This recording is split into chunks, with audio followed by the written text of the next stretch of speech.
Pendlay Row, I like these a lot.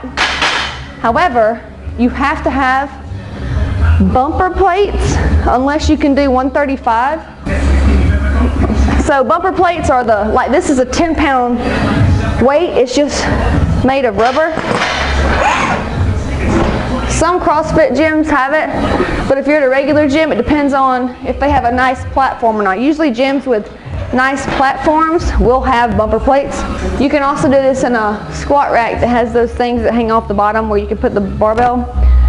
So I'm going to face you and away from the camera. So here's how you want to get wrapped in. You want to go under the bar with your Versa, pull it, and then wrap your hand over it.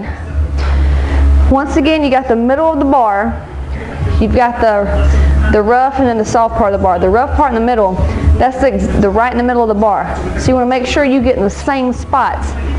On both sides, you're going to be uneven. And with heavy weight, that's not very smart. So you're going to get wrapped in like a barbell row, except you're going to do a different switch up. Really like this. So, here you go, Pendlay Row. Here's what you're doing. And you're hitting yourself right in the belly button or right above your belly button. So first you want to deadlift it up if you're starting from the ground.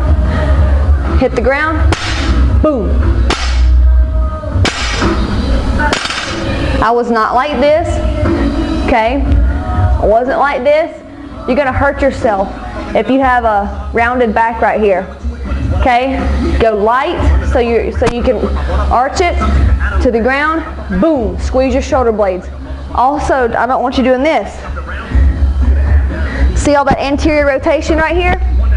No good. You want to open up your chest. Okay, open your chest anytime you do back. Right there.